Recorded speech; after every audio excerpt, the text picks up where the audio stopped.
Bueno, mi compañera Fernanda va a presentar. Sí.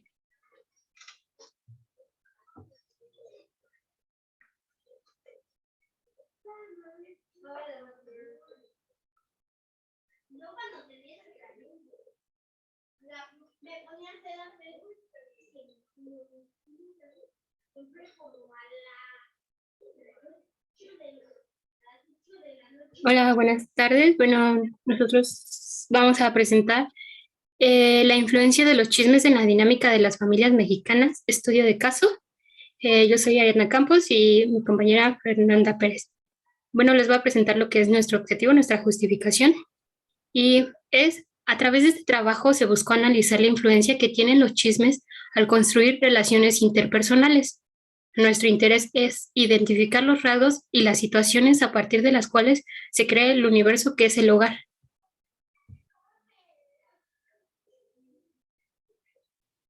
Sí, para esto como metodología usamos la entrevista,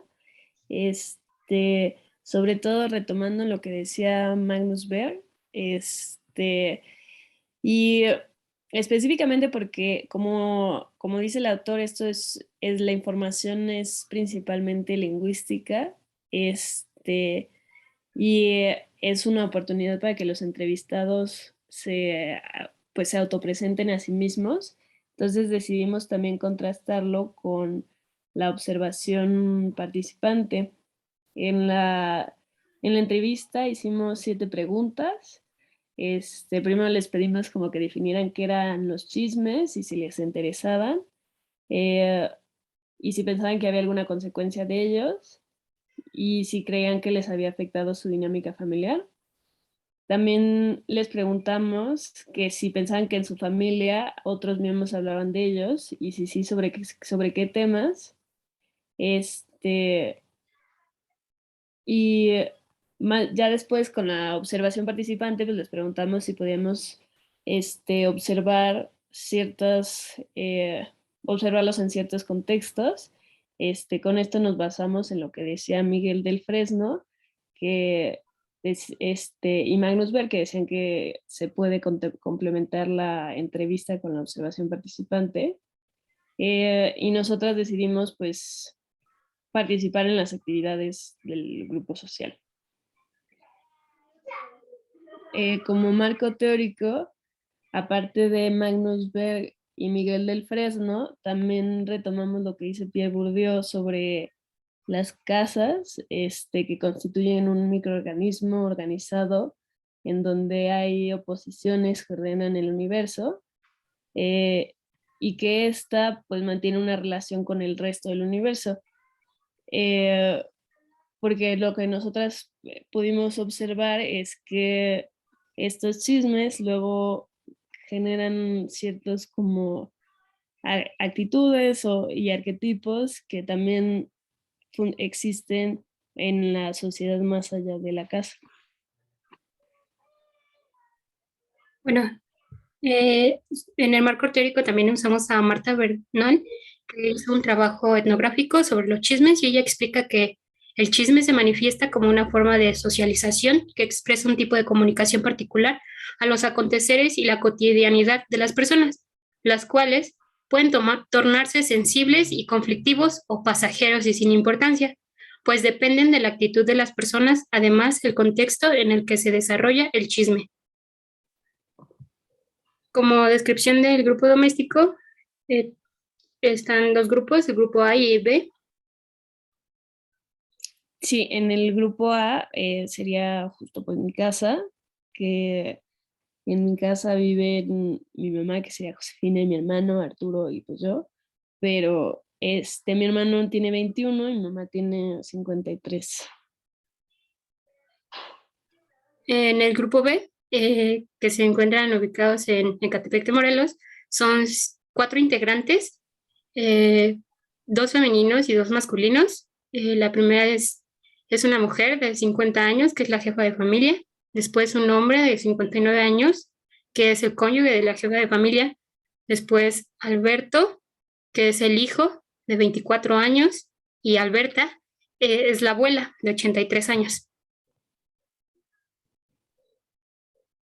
Y bueno, pues en cuanto a lo que sí hicimos, pues en las observaciones pudimos participar en varias actividades, como en comidas familiares o en actividades cotidianas, también como momentos de esparcimiento y de convivencia, para ver cómo de qué hablaban o qué hacían, qué acciones y así.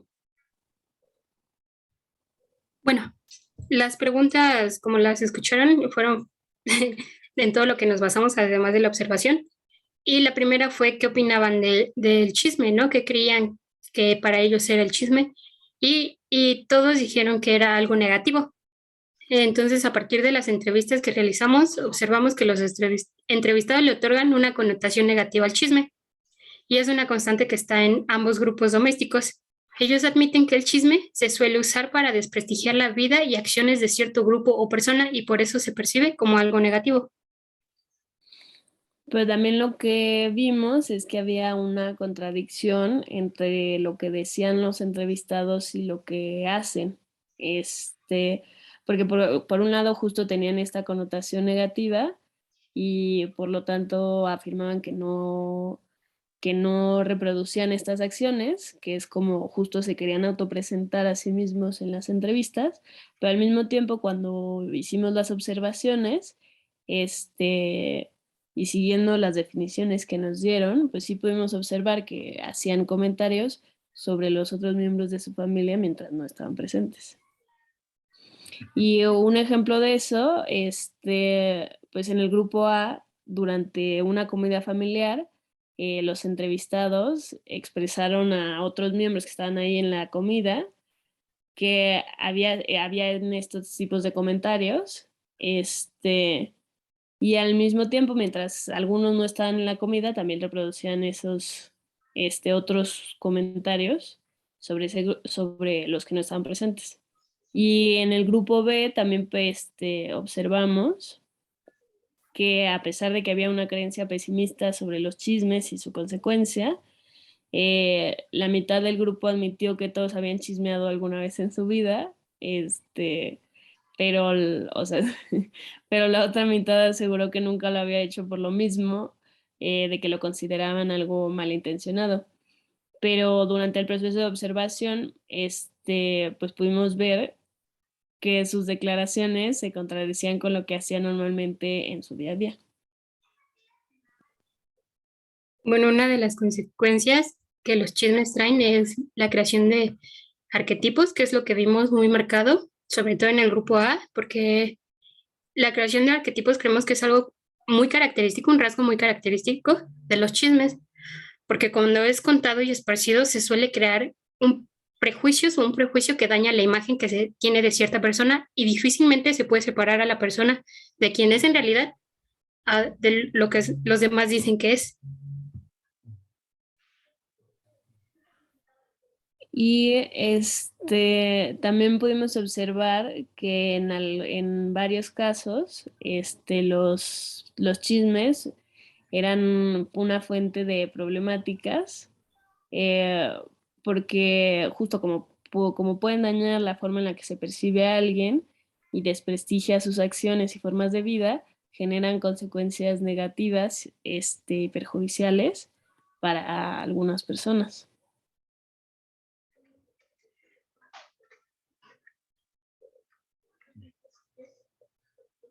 Bueno, también notamos que había contrastes, sobre todo, pues los muy básicos, ¿no? Desde ubicación geográfica, las edades, la cantidad de integrantes en cada grupo, los roles familiares y su género.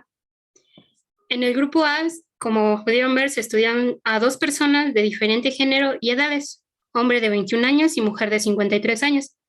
De esta manera se pudo observar que existe una convivencia menos caótica que la del grupo B, que constó del estudio de cuatro personas, dos femeninos, dos masculinos y todos con diferentes edades. Mujer 50 años, mujer 83 años, hombre 59 años y hombre 24 años. Las edades para nosotros creo que fue primordial para poder identificar la razón de las declaraciones y de los hechos que ellos hacían, tanto en las entrevistas como lo que hacían durante la observación. Las personas, bueno, nos dimos cuenta que las personas de 50 a 83 años se sentían incómodas con los chismes, o eso decían, y admitían que nunca habían chismeado sobre algo o alguien, a diferencia de los entrevistados de 21 y 24 años, ambos hombres. El primero admitió que consideraba a los chismes como algo malo, pero no creía que su familia hablara a sus espaldas. Y el segundo admitió que en definitiva hablaban de él y que los chismes podían afectar la vida de alguien, pero nunca se ha topado en una situación así y tampoco le importaba mucho lo que dijeran de él.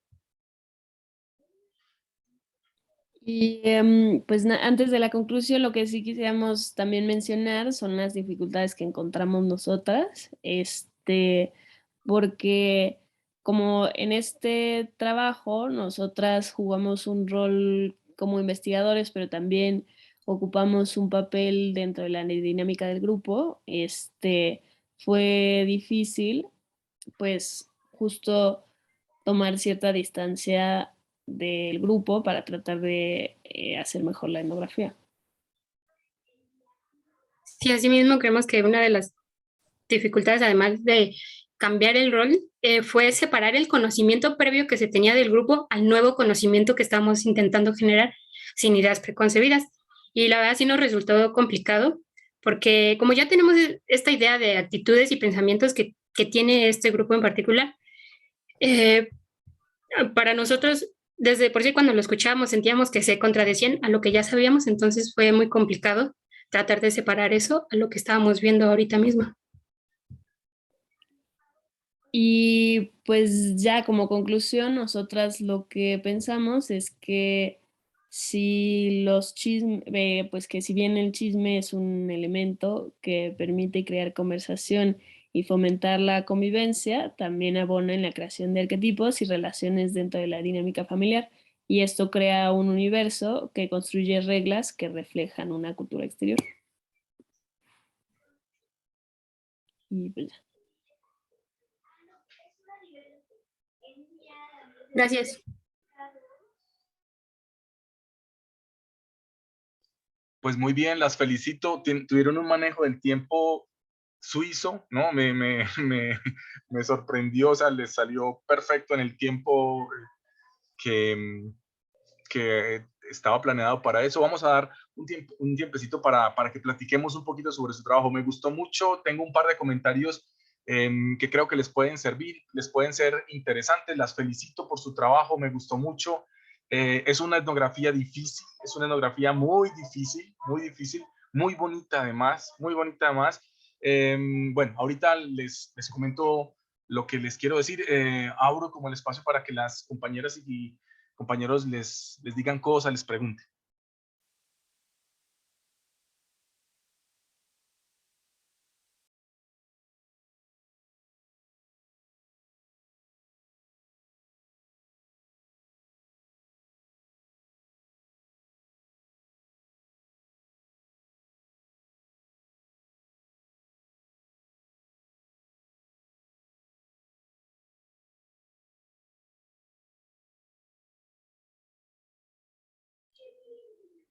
Bueno, mientras se animan, voy a hacer como los tres comentarios que tengo para compartirles, ¿no?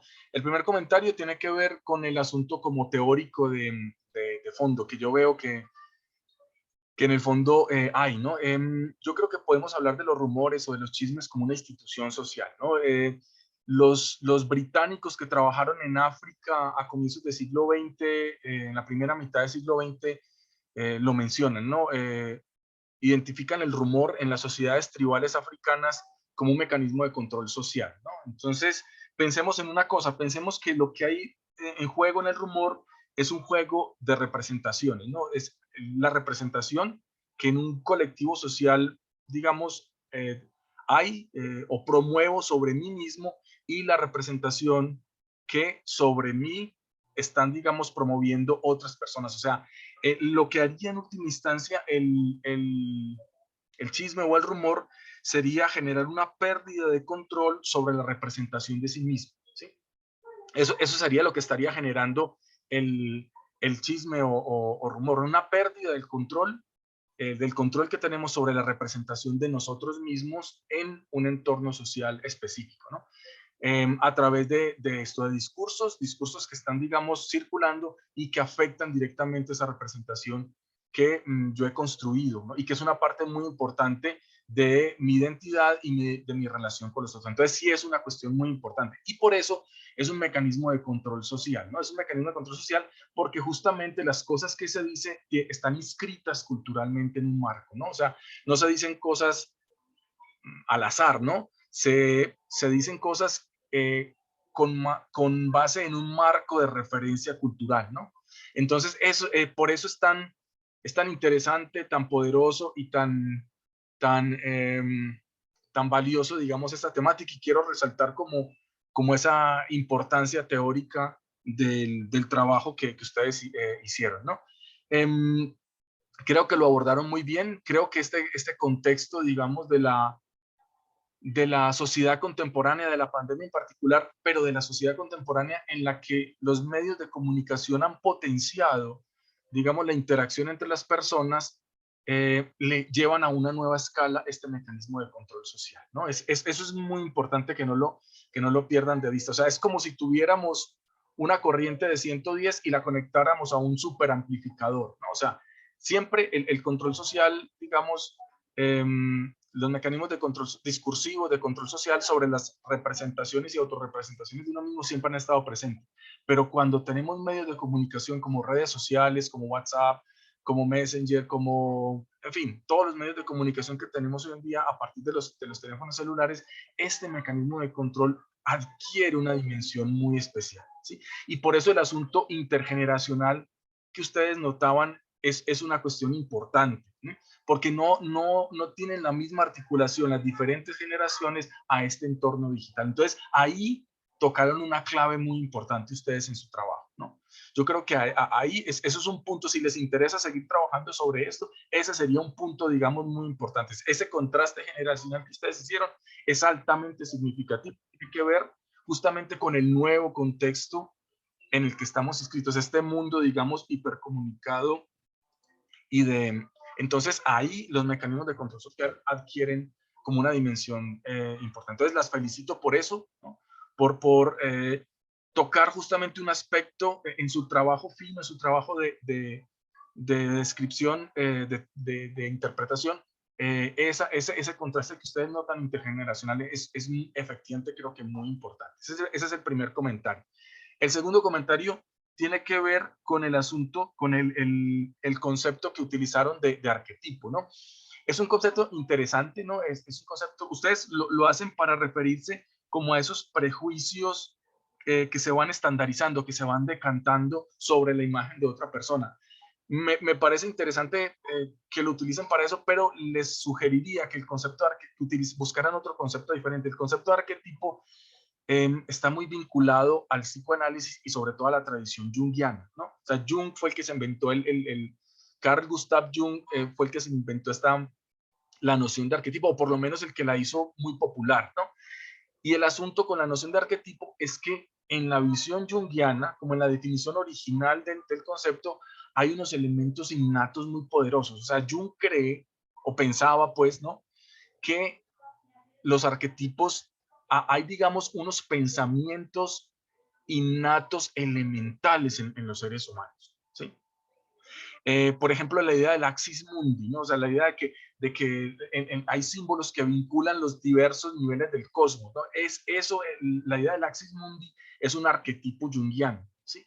Entonces, llamar arquetipos a estas como representaciones que se van sedimentando, ¿sí?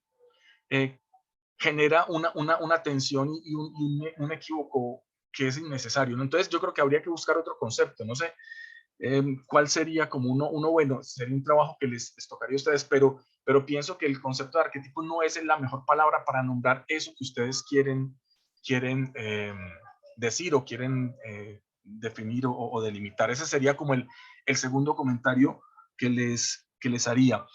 Y el tercer comentario tiene que ver con la dificultad que ustedes, es un comentario metodológico que tiene que ver con la dificultad que ustedes experimentaron al hacer el trabajo de campo. Efectivamente, ¿no? Yo creo que siempre hay una dificultad intrínseca en el trabajo de campo. Uno puede elegir entre dos tipos de dificultades, ¿no? Cuando uno elige, digamos, trabajar en una red de relaciones en las que uno ya está inserto, La dificultad es generar una distancia interna, ¿sí? O sea, generar esa distancia que ustedes, digamos, etnográfica, que ustedes mencionaron en su reflexión metodológica, que es muy bonita esa reflexión metodológica. Efectivamente, eso es complicado. Cuando son dos, se puede jugar un poquito con eso, ¿no? O sea, cuando ustedes se juntan y comparten su experiencia, hacen un pequeño grupo focal, ¿no? Ese pequeño grupo focal es ese trabajo conjunto, ¿no?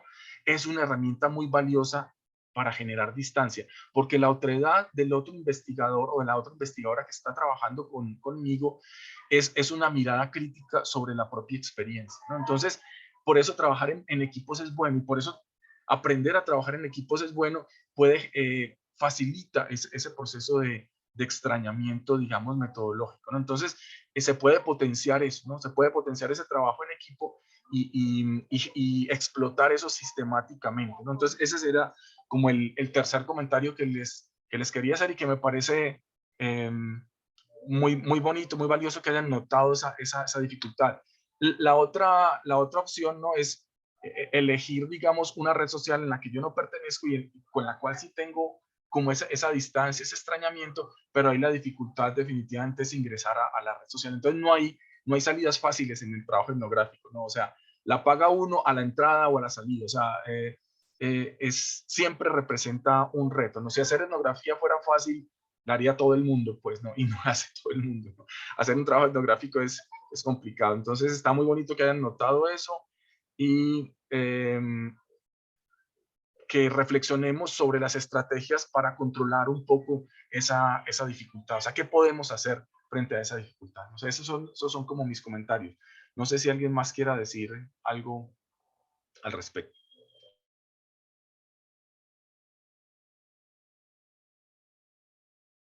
Sí, yo quisiera preguntar, dado como este contexto y las dificultades que implica y también de pronto las connotaciones que tiene el tema, ¿qué fue lo que las llevó a abordarlo? O sea, ¿qué las inspiró a tomarlo para investigar? Bueno, estábamos buscando temas, entonces empezamos a buscar diferentes etnografías del lugar para poder darnos como una idea y también usar una referencia que esté bien establecida, ¿no? Porque tampoco queríamos hacer un trabajo en el que no pudiéramos sacar tanta información y apenas supiéramos qué poner. Entonces vimos algo sobre los secretos en las familias, pero después vimos lo de los chismes y el trabajo de Marta Bernal y nos pareció súper interesante porque creo que en todas las familias hay chismes y la verdad siento que es un elemento súper importante para la convivencia y dijimos, yo creo que podemos hacer un buen trabajo de eso.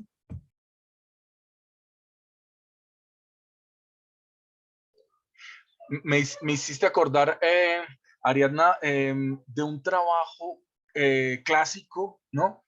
Bueno, no es tan clásico, es más bien un trabajo posmoderno, ¿no? Es de un antropólogo gringo, pero es un trabajo de referencia que a lo mejor si les interesa la temática lo pueden seguir, lo pueden consultar. Es de Michael Taussig, ¿no? Y se llama Anthropology of Secrecy. Creo que así es el título. Yo hace muchos años escuché a Taussig en persona, lo escuché en el primer congreso de antropología que yo fui fuera de mi ciudad, ¿no? Que fui de Medellín a Bogotá, fui a la Universidad Nacional de Bogotá y tenían como invitado central a Michael Taussig, ¿no?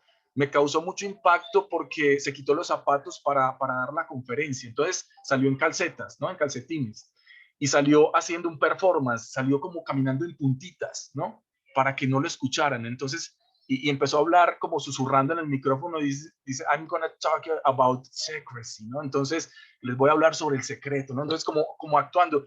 Yo era un estudiante muy conservador, si se quiere, en ese momento, y como que me choqué un poquito, y dije, este tipo, ¿qué le pasa? Está loco, o sea, está payaseando, ¿no? Después entendí un poquito como el contexto, ¿no? De lo que estaba haciendo Taussig, y ahora seguramente, pues valoro muchísimo más el trabajo que hizo, pero es una referencia interesante. Michael Taussig, Anthropology of Secrecy, creo que se llama el texto por si les interesa. Ahorita les paso la referencia más precisa. ¿Alguien más quiere comentar algo para las compañeras? ¿Decirles algo? ¿O ustedes quieren replicar o decir alguna otra cosa?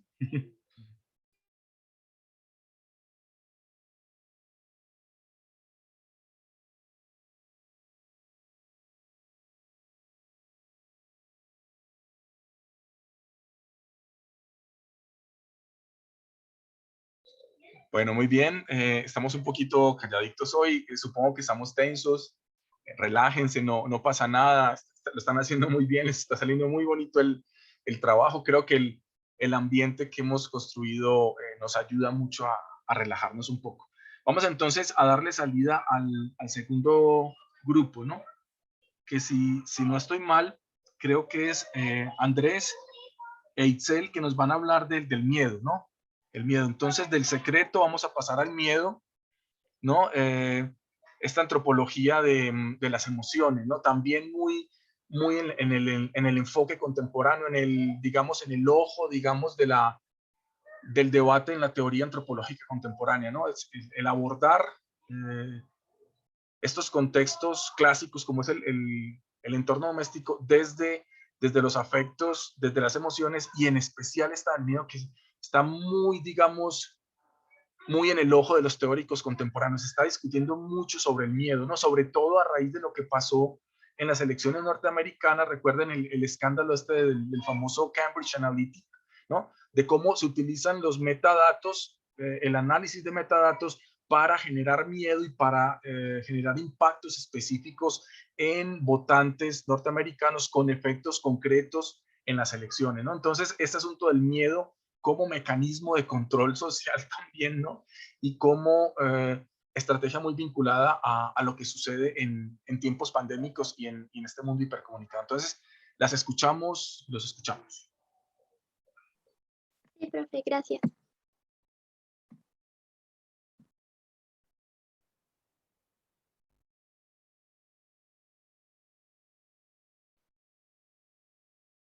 ¿Ya se ve? Ok, gracias. Bueno, nosotras somos Andrés e Itzel y les vamos a platicar un poquito de nuestra investigación que titulamos Miedo y Hogar, Concepciones y Vivencias. Para hacer esta investigación partimos, como ya lo dijo el profe, de la corriente de antropología de las emociones, porque se nos hace una corriente pues nueva, novedosa y que le pone énfasis a algo que muchas veces la antropología invisibilizó, que eran las emociones. Y también porque queríamos ir más allá del discurso de lo biológico y esta cuestión de también como lo psicológico, de que la emoción solo está pues activada por neurotransmisores y demás. Entonces, pues básicamente queremos ir allá, más allá de lo psicosomático. La antropología de las emociones establece que las emociones pues se construyen socialmente. ¿Por qué? Porque son unas herramientas que van a permitir la comunicación social, pero también la movilidad de la vida social, porque determinan cómo vamos a responder a ciertas cosas, a ciertos estímulos y que marcan la forma en que nosotras y nosotros vamos a actuar respecto pues a ciertas cosas. Entonces también es una estrategia adaptativa que evidentemente va a ser un control, ¿no? Nos va a delimitar mucho cómo se espera que actuemos frente a determinadas situaciones. Ya aquí pasamos a una de nuestras dos variables que vamos a manejar en el tema, que es el miedo y el hogar, pero la primera del miedo, pues más allá de lo psicosomático y más allá de una emoción individual, podemos verlo como una experiencia social, colectiva y que se va a compartir, ¿no? Estas emociones nos van a abrir múltiples dimensiones que nos van a permitir tal vez analizar esto desde distintas perspectivas.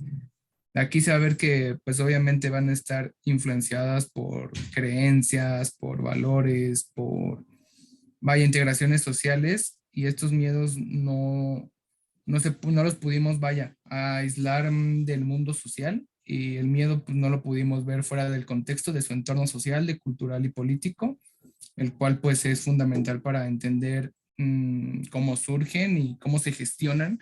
Y aquí, como vemos con esta definición de Salcedo, vamos a ver que no es solo una reacción de inhibición, vamos a ver que es más como una destreza cultural con la que vamos a monitorear, analizar el entorno para así poder identificar y manejar tal vez lo que nosotros concebimos en ese momento como, vaya, situaciones de peligro, situaciones de, pues vaya, de conflicto.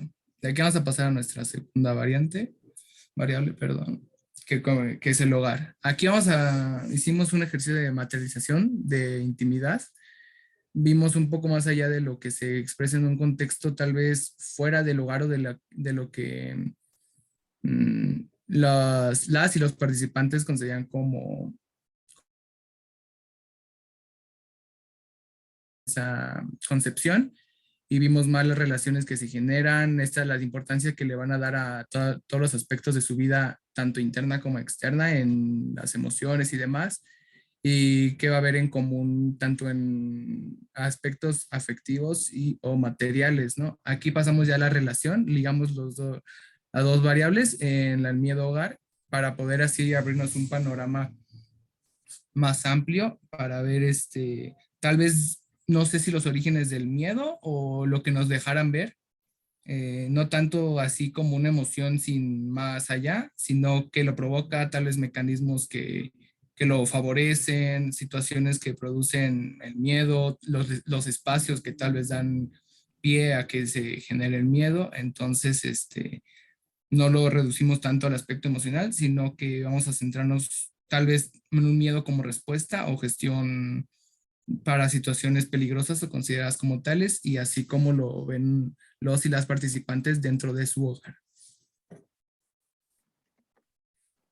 Bien, bueno, para ello utilizamos dos métodos, que fue las entrevistas y la cartografía del hogar.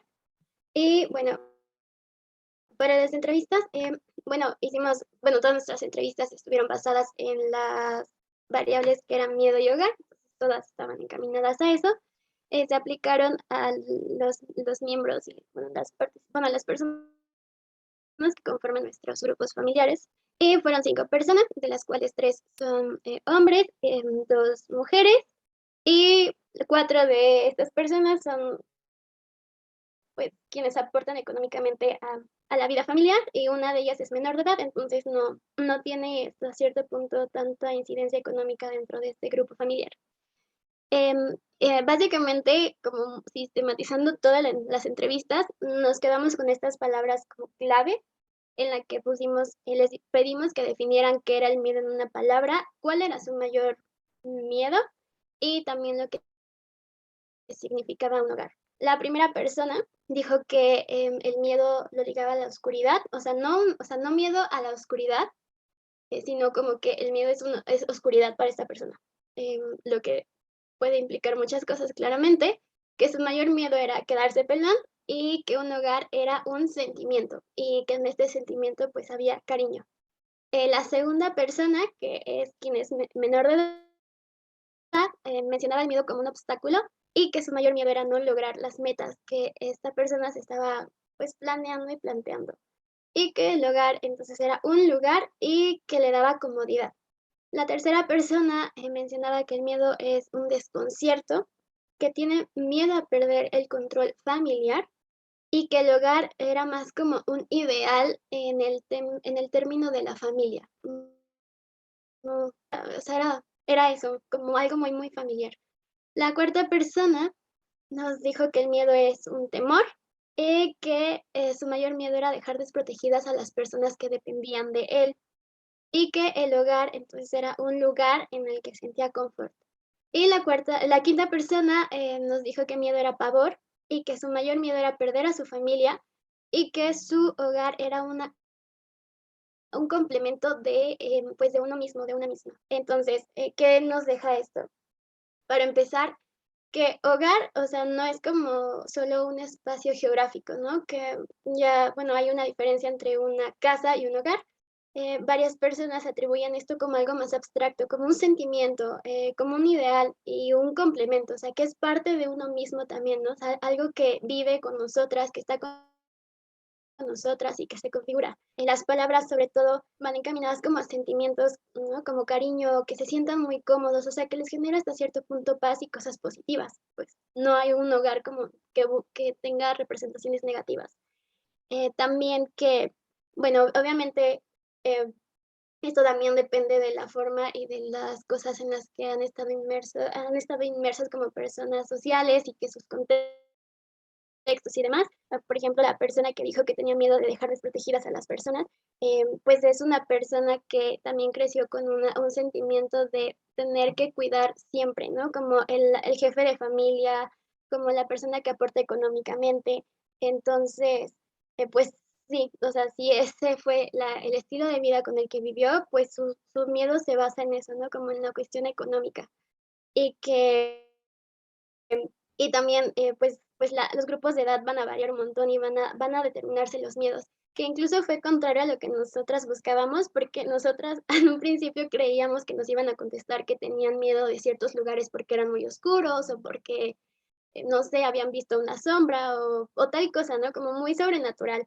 Sin embargo, obviamente los miedos que ellas nos representan se basan más en cuestiones económicas, familiares e incluso de sentimientos. Entonces, básicamente, con estas respuestas, que obviamente también puede haber muchas más preguntas, porque cuando estábamos analizando encontramos que pudimos haber preguntado muchas otras cosas más, pero en teoría, así muy rápido concluimos que las personas iban a moldear sus miedos conforme a las situaciones que estaban experimentando y siempre se iban a mantener como en una concordancia con sus objetivos, ¿no? Si tienes miedo a fallar, pues eso es porque no se visibilizas al miedo como un obstáculo, porque va a haber una confusión en eso. Y que también el miedo entonces va a tomar sus configuraciones basadas en contextos familiares, económicos, de grupos de edad. Cada una va a atribuir a las cosas que tiene, si son jefes de familia o personas que tienen el mando económico, que son estudiantes, que tienen como rumbos que todavía no se han definido. Y también que los miedos no siempre se van a configurar como lo que se conoce como miedo a lo sobrenatural, sino que también van a ser basados en lo que las personas están inquietas, lo que les inquieta del mundo, lo desconocido, lo que, pues ese desconcierto y hasta cierto punto el obstáculo que cada uno enfrenta. Aquí nosotros hicimos un ejercicio de que cada participante nos dibujara como tipo cartografía de su hogar, lo que ellos o ellas concebían como hogar. Entonces, en este hogar ellos o ellas nos iban a señalar lugares donde sintieran miedo o donde lo llegaran a combatir, puesto que vimos que más allá de un miedo o algo tan cerrado a eso, vimos más miedos a cosas en particular y que se enfocaban tal vez más en una resolución y en lidiar o combatir con el problema o con la incertidumbre que causa el miedo. Observamos que muchos y muchas de ellos era su recámara. En específico, hubo una persona que nos señaló que todo su hogar era un lugar seguro y en el cual podía combatir estos miedos. Sin embargo, vemos el ejemplo del menor de edad. Su dibujo tal vez fue muy, muy cerrado, muy sintético de lo que es el hogar y se limitó a señalar el cuarto tal vez como su lugar seguro y más allá no. Entonces nosotros hicimos ataduras de cómo podía ver esto y cómo él o ella concebían los miedos. Y pues con esto damos conclusión a una serie de cartografías que hicimos. Este es nuestro material bibliográfico y muchas gracias.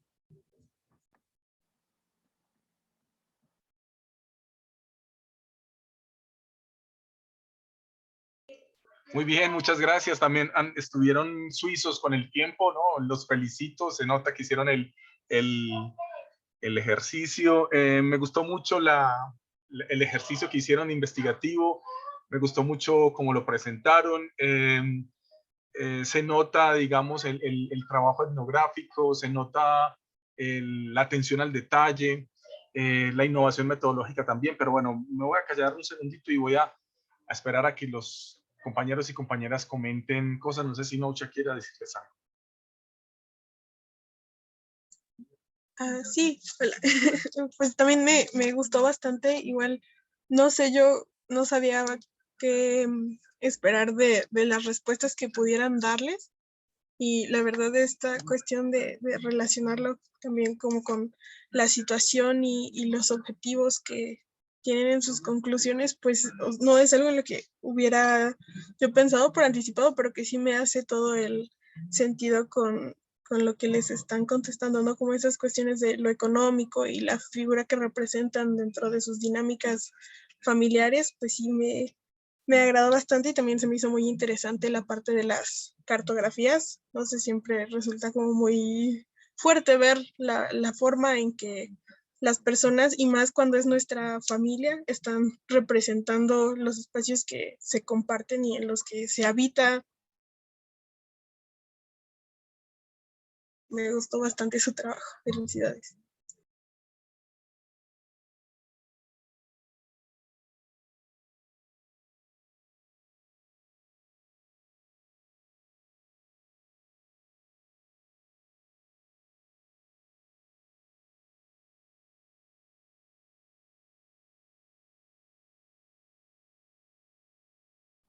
Voy, gracias.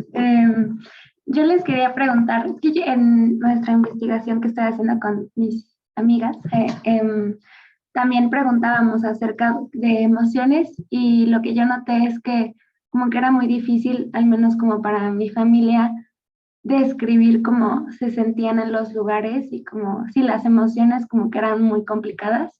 Entonces mi pregunta para ustedes es como también, ¿qué dificultades se encontraron al momento de trabajar emociones? Y si era difícil para las personas ponerles un nombre y si se las describían y ustedes le asignaban uno o si las iban ayudando a asignarle un nombre a los, sí, como emociones o sentimientos y sí, ¿cómo hicieron eso? Sí, creo que fue complicado hasta cierto punto porque nos dimos cuenta que las personas tomaban mucho tiempo para pensar sus respuestas. O sea, había silencios un poco largos y al menos creo que ambas dejamos que se hablara, o sea, que ellas tomaran todo el tiempo necesario, ¿no? No fue como una prisa porque siento que hasta cierto punto pudimos saber si los apresurábamos o las apresurábamos, como que ellas se iban a inhibir un poco porque creo que hablar de las emociones y de las cosas que pueden pasarles en sus espacios hasta cierto punto requiere de mucha reflexión, ¿no? Entonces intentamos ser un poquito pacientes, muy pacientes con lo que ellas nos dijeran y ya creo que esa fue la estrategia, un poco que más nos funcionó. No sé si Andrés quiera decir algo. Pues sí, eso, ¿no? Que yo creo que la mayor dificultad tal vez fue como en el entorno familiar, desarrollar respuestas un poco más largas o algo así, porque, por ejemplo, a mí, que es mi hermano el menor de edad, o sea, tal vez él no le daba la importancia o la seriedad a la entrevista porque se le estaba haciendo yo.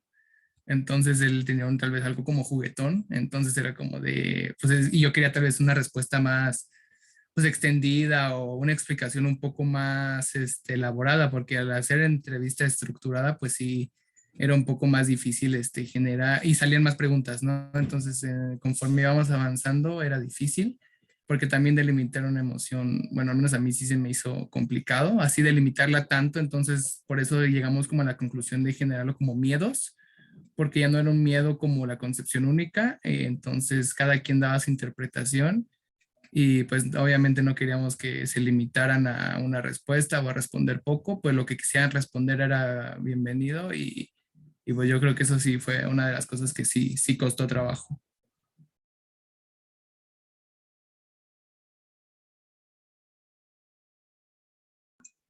Sí, yo quiero preguntar si las cartografías, por ejemplo, se hicieron como enseguida de la entrevista o si hubo alguna distancia entre ambas situaciones.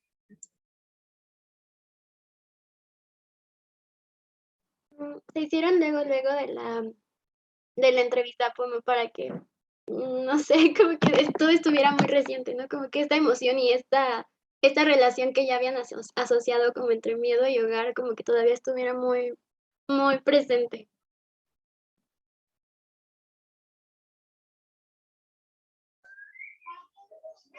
Muy bien, reitero mi felicitación a su trabajo. Creo que hicieron un ejercicio muy bonito, muy antropológico.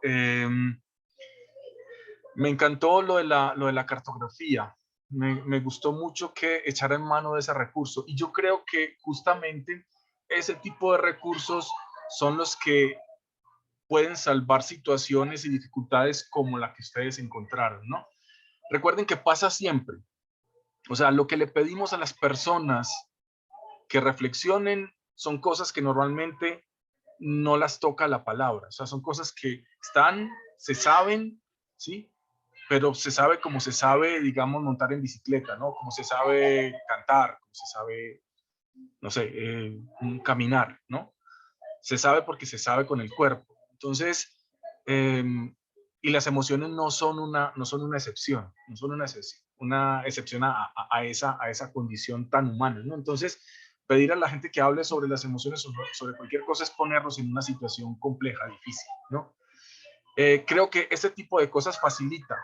Entonces, por ejemplo, la pregunta que les hizo Nousha es una pregunta muy clave porque, por ejemplo, después de un ejercicio como este, suelen aflorar cosas que antes no sabías, ¿sí? Entonces, hacerlo, digamos, platicar primero, hacer el ejercicio de la cartografía y platicar después, esa segunda plática está enriquecida por la experiencia, digamos, del ejercicio cartográfico, ¿sí? Entonces, aprovechen malévolamente ese tipo de situaciones, o sea, estratégicamente, ¿no? Porque son experiencias, dibujar el espacio en que vivimos e intentar, digamos, espacializar emociones, localizar emociones en el espacio de la casa, ¿no? Es un ejercicio interesantísimo, complejísimo, y seguramente eso tiene una cantidad de ecos, o sea, esos gráficos seguramente están resonando todavía en la cabeza de las personas y seguramente si se sientan hoy a platicar con las personas sobre ese gráfico, van a salir una cantidad de cosas, porque es un operador que está ahí, eso va a seguir trabajando en la cabeza de las personas, ¿no? Entonces, son recursos muy valiosos que pueden utilizar a su favor. La cartografía es uno, ¿no? Otro sería, por ejemplo, no sé, por ejemplo, la misma música, por ejemplo, ¿no? La misma música o colores, ¿no? Entonces, hacer un recorrido por la casa y decir, bueno, si le fuéramos a colocar un color a las paredes, si le pudiéramos cambiar un color a las paredes de la habitación, ¿qué color le pondríamos a este lugar, no? Y entonces, me lo imagino tal color, bueno, y ese color, ¿en qué piensas cuando piensas en ese color? Ese tipo de ejercicios, o sea, un recorrido, o sea, utilizar el espacio, utilizar el cuerpo, ¿no? Para generar ese tipo de asociaciones. La música, por ejemplo, ¿no? La música, ¿no? O sea, la música es un vehículo potentísimo de emociones, la música, los colores, los olores, ¿no?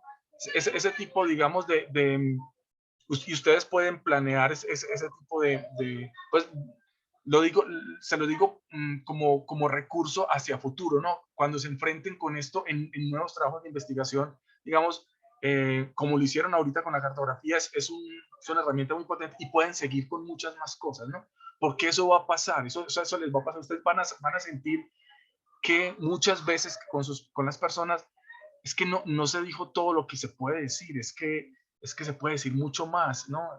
Pero claro, le tenemos que ayudar a decir a las personas porque no es sencillo, no es fácil, pues. No es fácil llevar a la palabra esos tramos de la existencia que han estado, digamos, al margen de la palabra durante tanto tiempo, ¿no? Para nosotros mismos no lo es, o sea, para nadie, o sea, ni siquiera para nosotros que tenemos como académicos la experiencia repetida y habitual de hablar de la vida de las personas, hablar de nuestra propia vida tampoco es sencillo, ¿no? Entonces, ese como como el comentario fundamental que quería hacer sobre su trabajo y felicitarlos nuevamente. Creo que hicieron un muy bonito ejercicio. Creo que la intuición de las cartografías fue muy valiosa, fue muy importante, ¿no?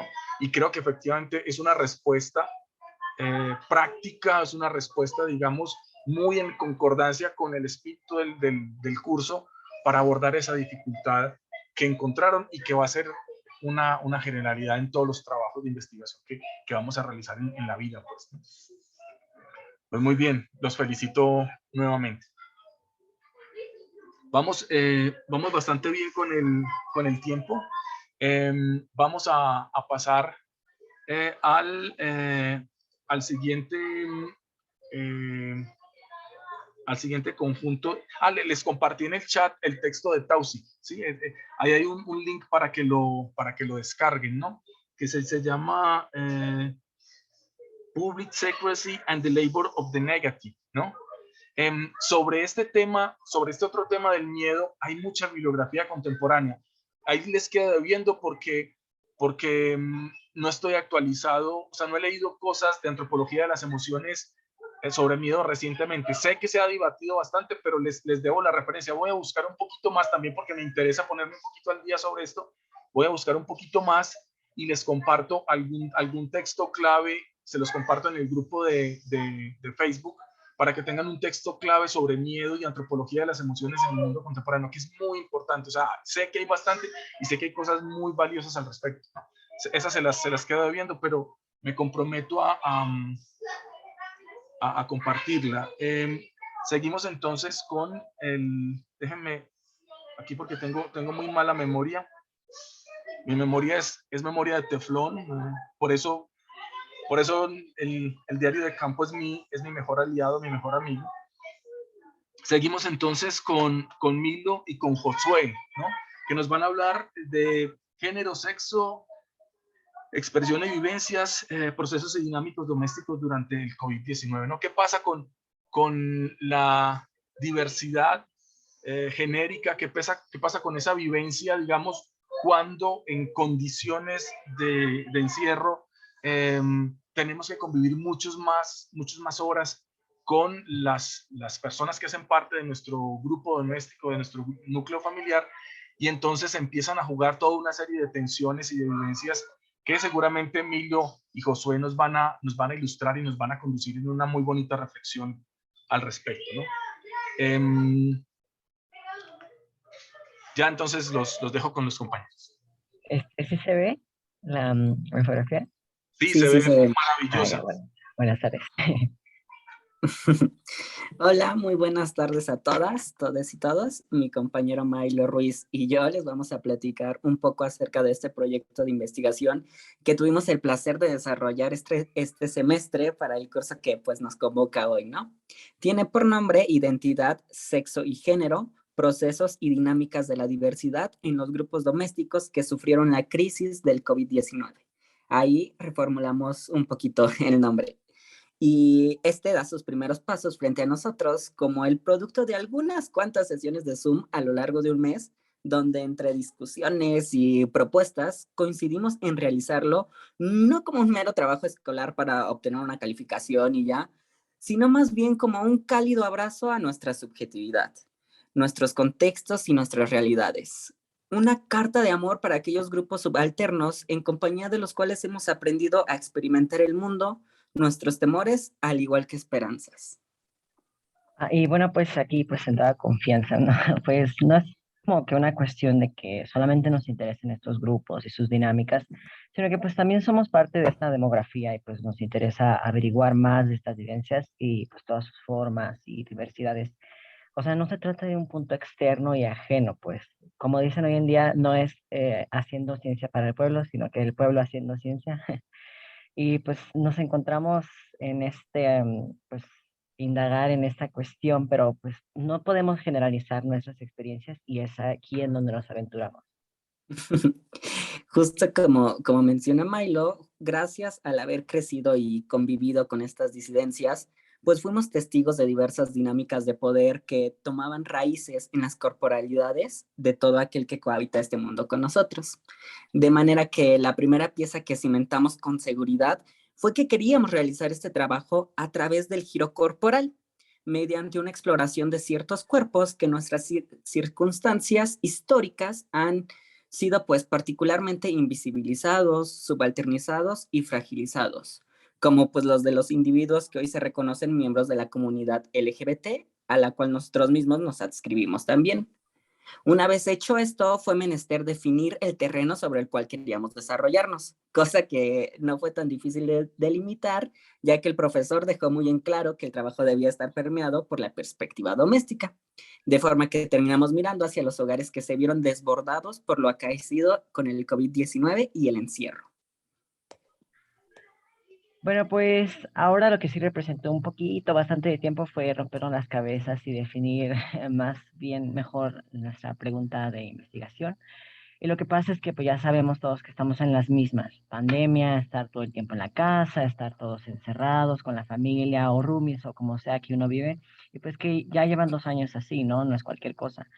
Y pues salieron preguntas como, pues, ¿cómo le está yendo a la gente? ¿Le está yendo bien? ¿Le está yendo mal? ¿Sufre violencia? Y pues, porque podíamos hablar, como decía, de nuestra experiencia y vamos a hablar un poquito más de eso. Cabe mencionar que decidimos retomar las críticas antropológicas que desató Donna Haraway con su teoría del conocimiento situado como eje fundamental de nuestra investigación, no solo por un anhelado compromiso de nuestra parte por construir conocimientos encarnados que den fe de la riqueza epistemológica que representa tomar por los cuernos esta subjetividad que nos acompaña siempre como investigadores, sino también para reparar desde la periferia y las profundidades en nuestros colaboradores, sus cuerpos atravesados por múltiples relaciones de poder y la manera en que circulan por espacios bien delimitados y codificados de su hogar, para así darnos cuenta del rol fundamental que desempeñan nuestras corporalidades en las formas de percibir y vivir el mundo que compartimos. Bueno, pues a resumidas cuentas, nuestra pregunta principal era, pues, con la crisis, ¿cuáles son los efectos que han presentado el encierro por el COVID en las dinámicas de expresión de género de los individuos LGBT, pues particularmente en este ámbito doméstico? ¿Acaso estar encerrados y estar supuestamente seguros significa que uno tiene más libertad o será también que pues mantenerse en este contexto tal vez un poco más tradicional o en constante observación implica una expresión más pues restrictiva, ¿no? Y nuestro objetivo en general encapsulaba esta pregunta. Así que para enfocar un poquito más nuestra investigación, lo reducimos a 3 focos: expresión de género, o sea, cómo te vistes, cómo te expresas, actividades creativas, vestimenta, la identidad de género y la sexualidad. Pues al final de cuentas, y aunque cada una tiene su muy propia característica e implicaciones, no es algo que podamos separar estrictamente. Bueno, para ya hablar del proceso, primero que nada nos gustaría decir que nos dedicamos a documentarnos por diversas fuentes, así sobre los trabajos preexistentes que de alguna manera tocaban ciertos tópicos, teorías o experiencias sobre las cuales nosotros queríamos hablar, para así no solamente identificar íntegramente los conceptos básicos con los que queríamos trabajar, sino también estar más enterados sobre las discusiones académicas que ya se estaban desarrollando frente a estos, de manera que pudiéramos incluso aprovecharlas en nuestro devenir de la investigación. Así demarcamos las diferencias de estos conceptos que ya nos mencionó Milo. Ok, entonces hicimos esta investigación también para introducir a nuestros participantes sobre, pues, hablar en mismos términos, ¿no? Identidad de género, que sobre todo tiene que ver con esta parte del ser, pero que también es culturalmente, pues, e históricamente compuesto, ¿no? O sea, se construye y no es algo como que esencial. Y también está la expresión de género que pues realmente a todos nos da, o sea, no es como que solamente a la comunidad, ¿no? Y eso también teníamos que comunicarlo para que habláramos en los mismos términos, que pues un hombre heterosexual también puede tener una expresión de género femenina, o una mujer lesbiana puede tener una expresión de género ambigua, etcétera. Y también la sexualidad, que pues que también es un aspecto central del humano y pues que abarca varias cosas: el sexo, los papeles de género, la orientación sexual, el erotismo, el placer, intimidad, reproducción, etcétera. Y que se expresa pues de muchas maneras, no solamente con sexo, ¿no? Sino que pensamientos, fantasías, deseo y demás. Justo. Particularmente nos basamos en un manual de recomendaciones de la Comisión de Derechos Humanos en Ontario. Y este nos fue muy útil con todas estas consideraciones para entablar en las próximas comparaciones, sobre todo porque son cosas súper sensibles, entonces pues ya saben, el diablo está en los detalles y pues tenemos que tener este compromiso ético para con los grupos con los que trabajamos. Con este trabajo de respaldo, en una de nuestras tantas sesiones de Zoom, coincidimos en desarrollar una serie de ejercicios, los cuales nos permitirán seducir mucho con las propuestas metodológicas que en la actualidad las antropologías del sur traen a nuestras puertas. Después se trató de construir o encontrar una red de personas dispuestas a platicar y entablar conversaciones con nosotros. Esto fue como de varias maneras, como esa técnica de pues, el amigo de un amigo, aprovechando las redes sociales de hoy en día, pues podemos buscar grupos en Facebook, en WhatsApp, en Discord, que hoy en día es muy popular, pero incluso pues también consideramos aquellos que pueden ser muy cercanos, ¿no? Amigos, ir a preguntarles cosas para reflexionar un poco más de sus procesos y todo lo que ha pasado. Encontrar a gente que quisiera colaborar con nosotros en este camino de experimentación, desventuras, pero sobre todo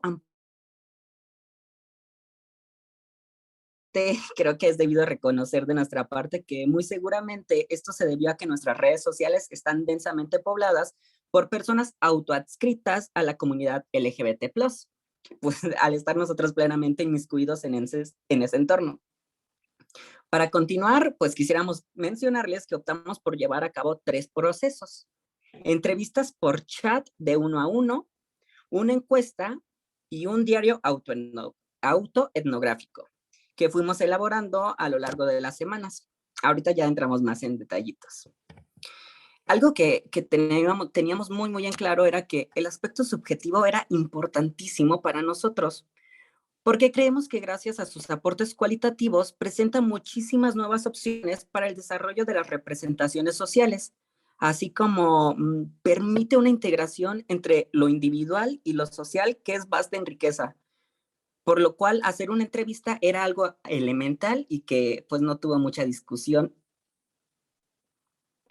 Y bueno, pues ya entrando en detalles, optamos por el chat, por por el servicio de mensajería de WhatsApp, que bueno, pareciera un poquito informal, pero pues en realidad aprovechamos sus ventajas pues, que tiene, sin sucumbir a estas ideas de que como es electrónica es inferior y etcétera, ¿no?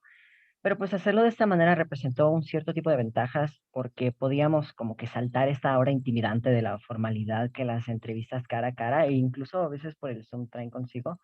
Y pues la expresión se daba más naturalmente, las personas podían responder más a su tiempo e inclusive representaba pues todo un trabajo de autorreflexión, ¿no? Porque es muy diferente cuando ya explicitas verbalmente a cuando las cosas, a cuando te pones a escribirlo y tomas tu tiempo.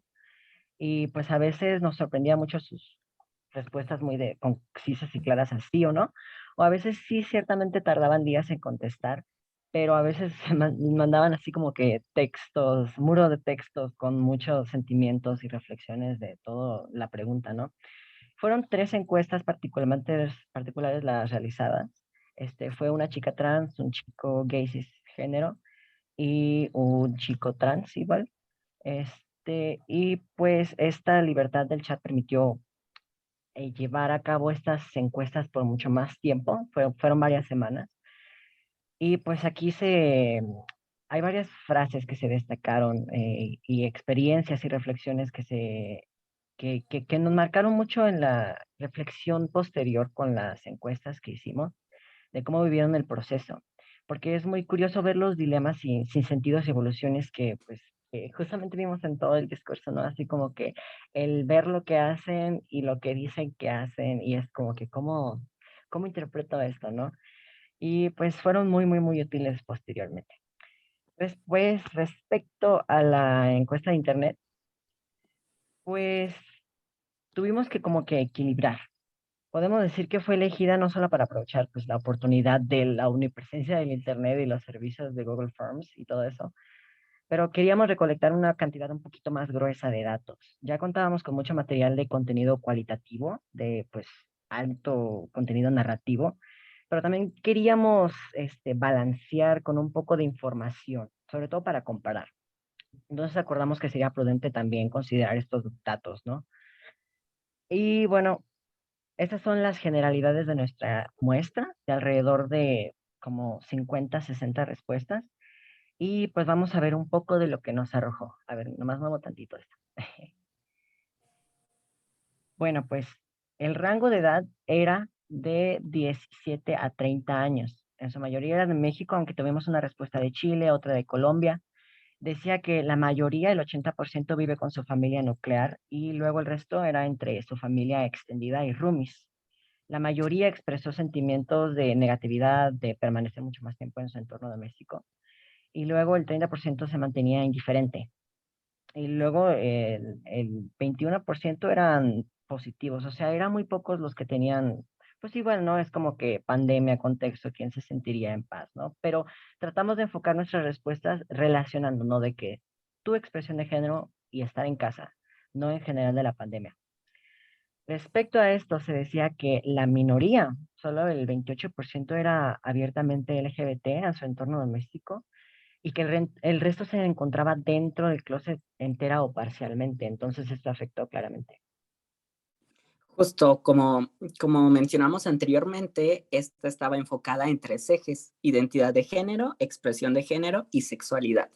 Destacamos una pregunta en particular, la de: ¿consideras que gozas de más libertad para expresar tu identidad de género y sexualidad durante este periodo de cuarentena ocasionada por el COVID-19? Los que contestaron que sí mencionan recurrentemente que encontraron en estos periodos un espacio de autocomprensión y experimentación. Los que contestaron que no mencionaron problemáticas con las familias y consideraron que los espacios de liberación iban más acorde con amigos. Ah, sí, también estaba la pregunta de, pues, ¿qué acerca del cambio, no? Y este proceso. Decía, ¿consideras que tu expresión de género ha cambiado a lo largo de esta pandemia? Contestaron que sí, el 48%, pues, o sea, es como un poquito más menos de la mitad, pero aún así es considerable, ¿no? Y aquellos contestaron que, pues, había muchas menciones del maquillaje, mucha mención de la experimentación con prendas, incluso el conocimiento adquirido respecto a sus identidades, como que se habla más en redes sociales, y también mencionan la oportunidad de experimentar cosas que, pues, antes no podían por falta de tiempo. Ahora, en la cuestión de la sexualidad, el sentimiento más destacado fue el de la indiferencia, con 44% de los encuestados diciendo que eso fue lo que sintieron. Luego alegría, luego tristeza y al final éxtasis. Eh, la mayoría reportó un cambio en sus dinámicas de erotización en relación a sus elecciones románticas. Entonces, seguramente el tiempo de estar encerrados les ayudó a repensar estar con sus parejas románticas. Luego, en sus prácticas sexuales, entonces, pues, luego les contaremos qué testimonios nos dieron de eso. Aún así, hubo un gran porcentaje, 33%, que cuestionaron cambios en su orientación sexual.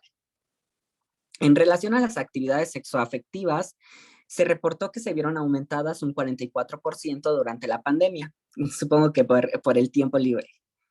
Esto era sobre todo, como mencionamos anteriormente, para tener un poco más de datos para comparar entre ellos, y fue de mucha ayuda y también bastante interesante.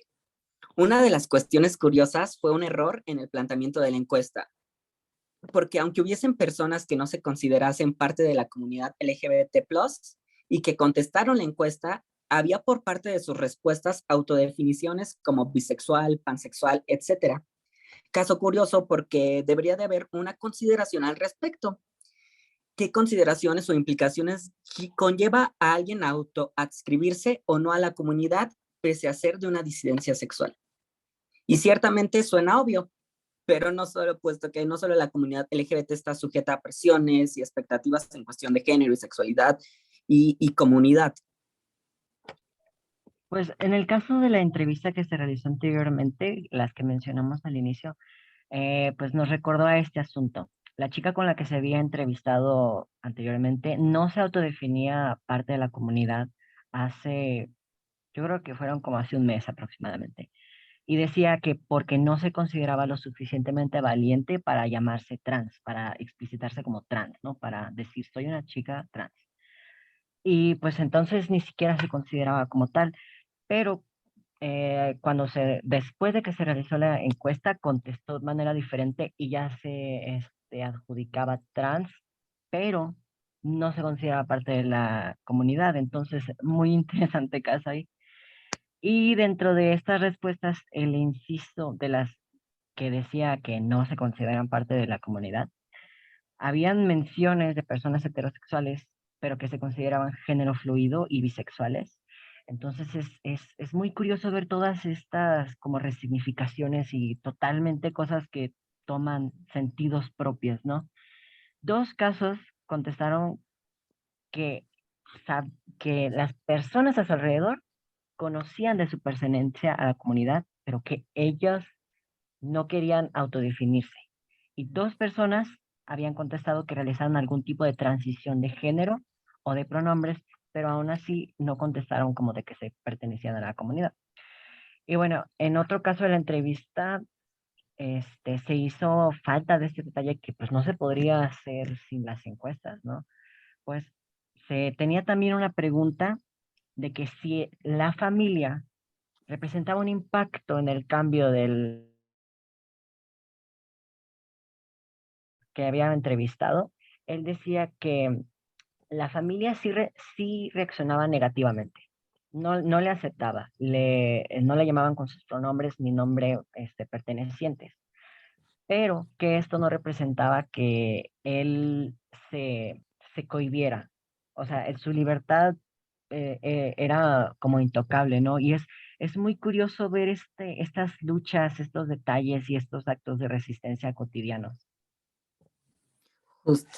Bueno, ya para pasar a otra estrategia, con respecto a la autoetnografía, decidimos tomarla más como una herramienta experimental, que si bien no tomaría parte corpórea en el producto final de la investigación, no la podemos ver aquí en la infografía, sí fungió un rol fundamental como forma de autoanálisis y ubicación de nosotros mismos en este proceso que atravesamos.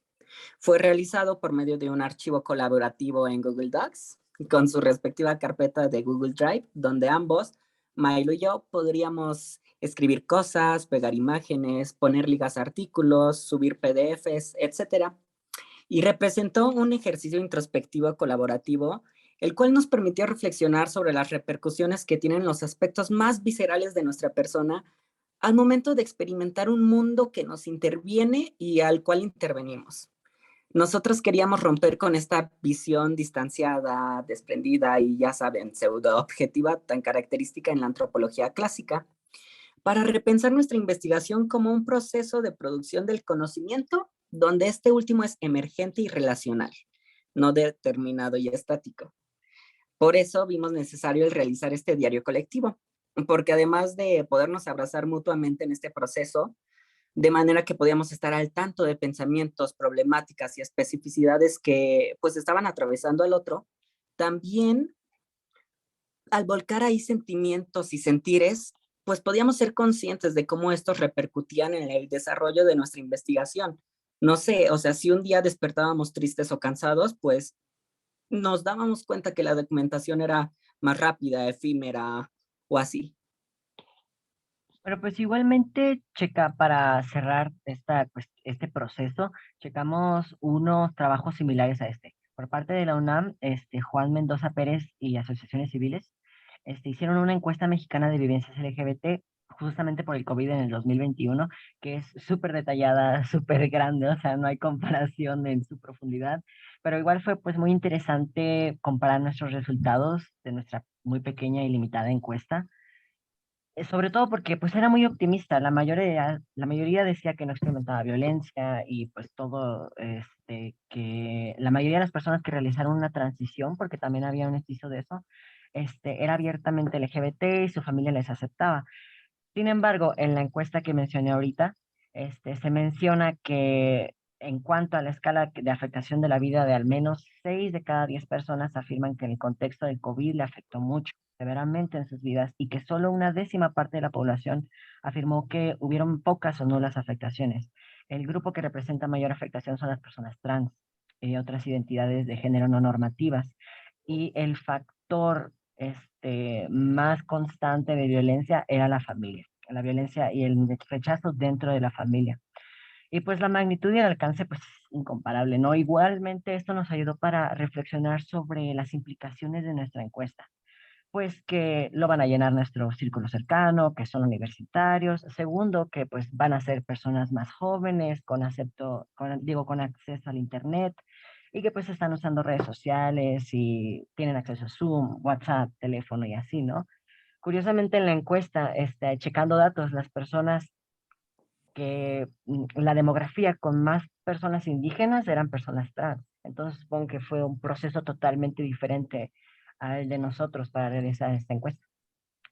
Y pues digo, para ya concluir, Pues ya, así entre el ir y el venir, en medio de experiencias y reflexiones, a través de lo familiar y lo extraño, pues conseguimos esta infografía que conjunta los conocimientos que todo el trabajo anterior nos dejó y que ahora les presentamos. Ya sería todo. Muchísimas gracias por su atención. Chipi, muchas gracias.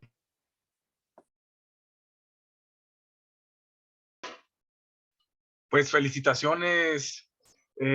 Estoy gratamente impresionado. Bueno, en realidad desde el proyecto se veía venir, ¿no? Desde el proyecto se veía venir lo que estaban proponiendo, pero no deja de agradarme muchísimo el trabajo que hicieron con la propia infografía. Les quedó preciosa, ¿no? Me encantó, me encantó.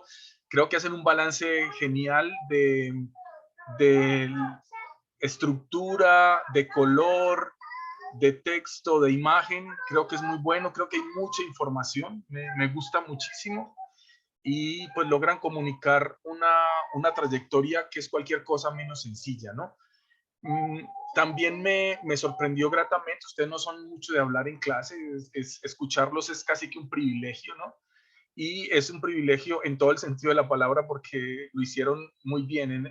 No sé si estaban leyendo, creo que no, pero pareciera que estuvieran leyendo. O sea, la coherencia discursiva, la precisión conceptual, eh, la fuerza, la potencia, digamos, de los argumentos es impresionante, ¿no? Entonces, quiero felicitarlos, estoy gratísimamente contento, casi que puede decir que me siento orgulloso, no me quisiera echar como su trabajo al hombro, que es muy de ustedes, pero definitivamente hicieron una cosa, me gustaría hacerlo en mexicano, chingona, pues, o sea, los felicito de todo corazón. No sé, ¿alguien quiere hacer comentarios, observaciones a los compañeros?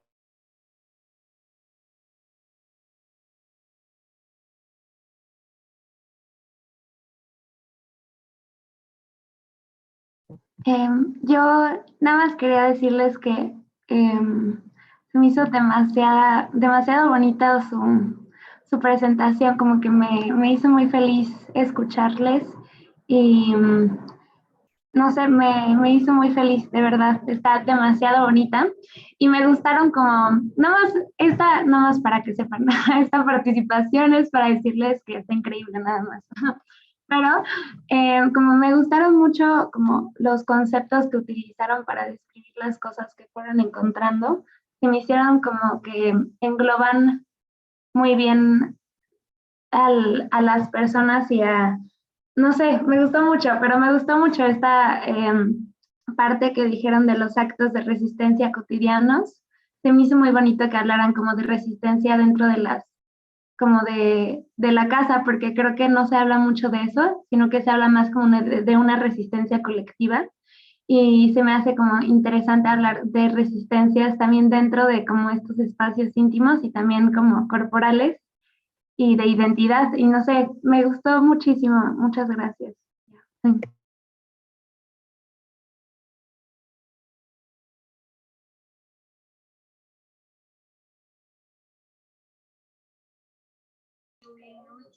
¿Alguien más quiere comentar?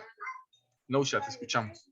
Sí, me emocionaron muchísimo. De verdad es que se nota el compromiso, se nota el vínculo, se nota todo el trabajo introspectivo. Además, me gustó mucho eso que hicieron de poder tener esta documentación de sus diarios, ¿no? Pero también en conjunto, el poder acompañarse de esa forma e irlo analizando constantemente, ¿no? Que pudieran tener a lo largo de su desarrollo también reuniones para ir pensando todo lo que iban formulando y haciendo y encontrando y que además no está como todo acotado a lo que se puede aprender dentro de aquí la formación académica, sino también viene de recursos de todas estas vivencias que les atraviesan y en las que ustedes inciden. Entonces, la verdad, me encantó. Muchas felicidades.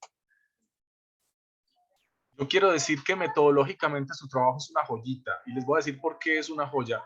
Porque logran articular tres cosas muy difíciles de hacer. Logran articular la parte de las encuestas, que no es sencilla, que tiene su lógica, como vimos, ¿no? La parte de la información cualitativa y las entrevistas, ¿no? Y la parte de la autoetnografía con el ejercicio, digamos, compartido del diario. Eso me parece una maravilla, ¿no? Además, lo hacen, se mueven en el contexto digital con mucha fluidez. O sea, yo creo que ya su trabajo está representando como un otro lado, ¿no? O sea, como una etnografía de otro momento. O sea, definitivamente hay una distancia enorme ya con el trabajo, digamos, clásico o prototípico de la etnografía tradicional, ¿no? Es una etnografía, digamos, que ocurre, digamos, en un contexto completamente diferente y en el que ustedes, digamos, se mueven muy bien, y los quiero felicitar por eso, porque lo articulan muy bonito. O sea, el uso que hicieron del chat, el uso que hicieron de las entrevistas cara a cara, el del drive compartido con su diario, es de verdad un muy bonito ejemplo, que a lo mejor les pido a ustedes que luego me autoricen para compartirlo, o los invito a ustedes para que les hablen a los compañeros en las próximas versiones de este curso, sobre todo porque nos ubica muy bien justamente en esas nuevas metodologías y los nuevos contextos que estamos viviendo. Felicitaciones por eso nuevamente. ¿Algún otro comentario?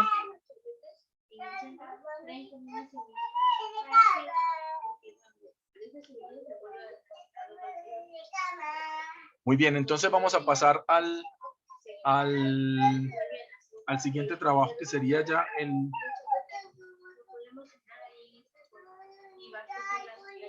el último de la sesión, ¿no? Que sería las Jimenas y Jacqueline, que nos van a hablar de un tema interesantísimo, que tiene que ver con la perspectiva de género y con el trabajo doméstico. O sea, ¿qué pasa en este mundo contemporáneo, en esta situación contemporánea de 2 años de encierro y el trabajo femenino, el trabajo doméstico femenino, ¿no? Ahí hay una problemática muy interesante, muy sensible, y el ojo de las compañeras y la reflexión de las compañeras pues nos va a ilustrar al respecto. Entonces, quedamos en sus manos. Vale, voy a compartir pantalla.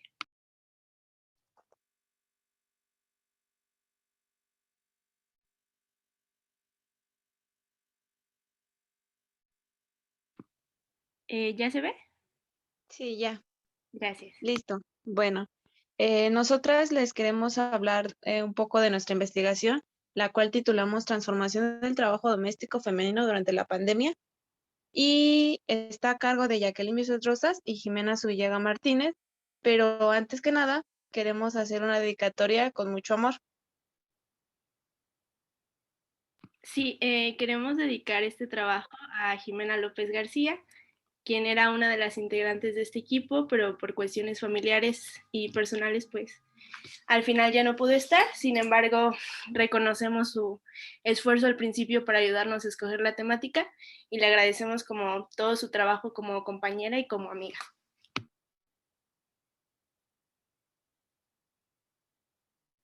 Ahora, para empezar, vamos a hacer un recorrido por los contenidos que abarcará este trabajo, iniciando por el marco teórico, después los objetivos y la metodología que engloba las estrategias y las herramientas utilizadas.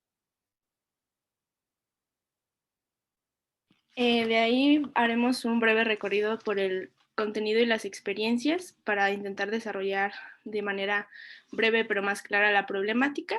Después pasaremos a los resultados y terminaremos con las conclusiones. Primero, para hablar un poquito del marco teórico, vamos a empezar por definir qué es el trabajo doméstico. Según la Organización Internacional del Trabajo, son las labores realizadas en un hogar o hogares para las personas que les habitan. Esta se va a definir en función del hogar privado, y las personas que lo van a realizar van a ser las que presten no solo cuidados al espacio físico, sino también personales a otros miembros que habitan estos espacios.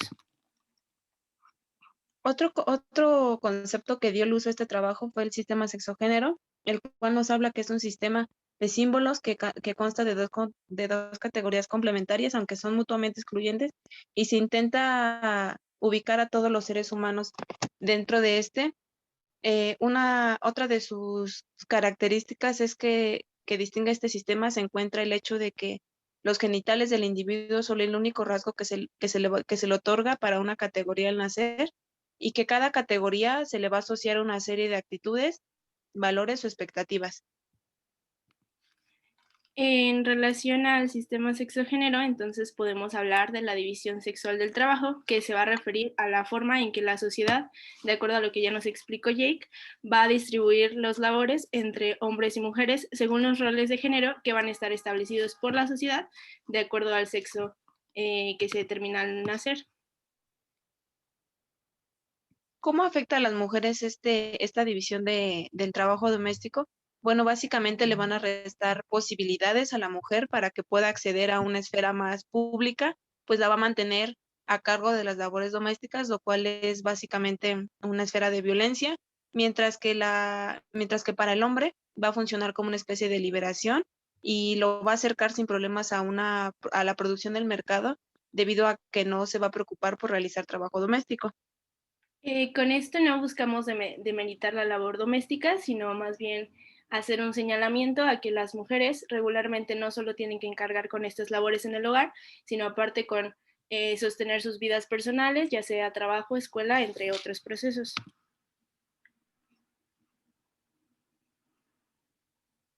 En cuanto a los objetivos, buscamos primero identificar la división y la carga del trabajo doméstico en las mujeres.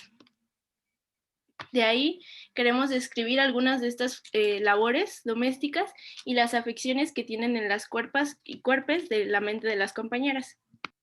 Y por último, reconocer que la transformación de estas cotidianidades desde el inicio de la pandemia, y analizar si han existido algunos cambios en cuanto a su carga.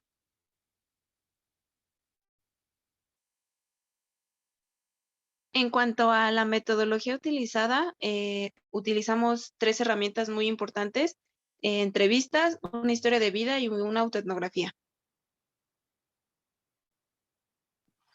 Bueno, ahora en cuanto al contenido y las experiencias, vamos a explicar un poquito de nuestras compañeras entrevistadas. La primera entrevista que se realizó fue a Diana Rocha, una estudiante de ciencia política en la Ciudad de México de 23 años de edad. La segunda entrevista fue realizada a Jimena Gómez, una estudiante de psicología del puerto de Acapulco con 21 años de edad. Y la tercera entrevista fue realizada a Jacqueline Pérez, estudiante de diseño gráfico igualmente del puerto de Acapulco con 20 años de edad. En cuanto a la autoetnografía, fue aportada por Jimena Zubillaga, estudiante de antropología de 19 años de edad. Y la historia de vida fue construida por Jacqueline Bisuet, estudiante de antropología con 20 años de edad. Entre algunas de las labores domésticas que pudimos rescatar que coincidieron entre todas las participantes en este proyecto, identificamos el barrer, trapear, limpiar los vidrios, cocinar, quitar el polvo. Lavar los trastes, lavar los baños, cuidar a los hermanos menores o otros integrantes de la familia y mantenimiento de áreas comunes. Todas estas labores van a estar relacionadas a las personas con las que habitan y no únicamente a, digamos, el mantenimiento de su persona como específico. De ahí quisimos relatar un poquito lo que fue la experiencia en este proceso de investigación y logramos identificar 3 cosas. La primera fue que se logró construir un espacio seguro, gracias a cómo nos lo compartieron las compañeras entrevistadas. Pudimos compartir momentos de escucha que nos permitieron no solo un buen desarrollo de la entrevista, pero sí también el reconocimiento de los vínculos que podíamos construir entre nosotras. También logramos identificar una gran apertura, ya que gracias a la creación de un espacio seguro, permitió para nosotras reconocernos vulnerables gracias a un autoanálisis que hicimos y de la mano de nuestras compañeras de investigación, y asimismo ellas también fueron capaces de identificar la violencia que las atraviesa en su cotidianidad. Así como menciona Jake, este ejercicio nos permitió hacer un reconocimiento de la violencia, pues nombrar las experiencias también nos permite identificar cosas que nos atraviesan y que a veces damos por sentadas. Ahora les vamos a compartir un poquito citándolas para que conozcan mejor su experiencia. Sí, básicamente en sus palabras, una chica nos comentó: recuerdo ser muy niña y mi madre diciéndome que yo tenía que aprender a cocinar, planchar, mantener mi casa limpia y atender a mi marido, si no, no sería una buena mujer. Esta misma chica nos relató en sus propias palabras que parecía que además de ser mi madre, era mi institutriz en la materia cómo ser una buena mujer. Bueno, ahora en relación a cómo se han sentido las compañeras con el trabajo doméstico desde la pandemia, Jimena nos mencionó: a veces hago las cosas ya muy cansada, enojada o rompiendo en llanto, pero sé que si no las hago yo, nadie más las va a hacer. La pandemia tiene callos en las manos, dolor de espalda, siento que la gran parte del día me encuentro limpiando, estoy más cansada y frustrada, me siento acabada.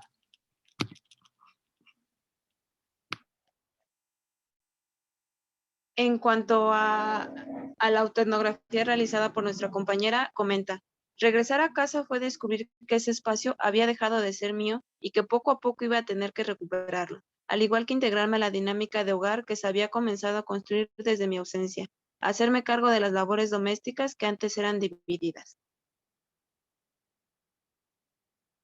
Jake en su historia de vida nos comparte que mientras yo tenía mis quehaceres domésticos, mi hermano no tenía ninguno. Los dos podíamos estar sin hacer nada y a la única que llamaba a mi madre para ayudar en algo era a mí. Recuerdo lo mucho que me enfadaba e incluso me sentía menos que él. En ocasiones mi enojo me sobrepasaba al grado de querer llorar, pero aún así, con los ojos llorosos al borde del llanto, tenía que cumplir con lo que me correspondía. Gracias a todas estas entrevistas y datos que recabamos, fue que pudimos llegar a unos resultados y bueno, básicamente llegamos que si bien las mujeres no se hacen cargo de todas las tareas del hogar, sí se hacen cargo de la mayoría en comparación a los miembros masculinos que habitan su mismo espacio. De ahí identificamos que no todas contaron con un cambio en su rutina desde la pandemia. ¿Qué quiere decir esto? Que algunas ya contaban con la misma carga de trabajo doméstico con anterioridad, específicamente una persona. Sin embargo, desde la pandemia y el estar en el encierro, sintieron mayor peso por estas actividades que, aunque son las mismas, se reflejan de forma más fuerte en sus cuerpos y en sus mentes. Sí, y justamente sí logramos identificar un mayor deterioro físico y mental desde el inicio de la pandemia.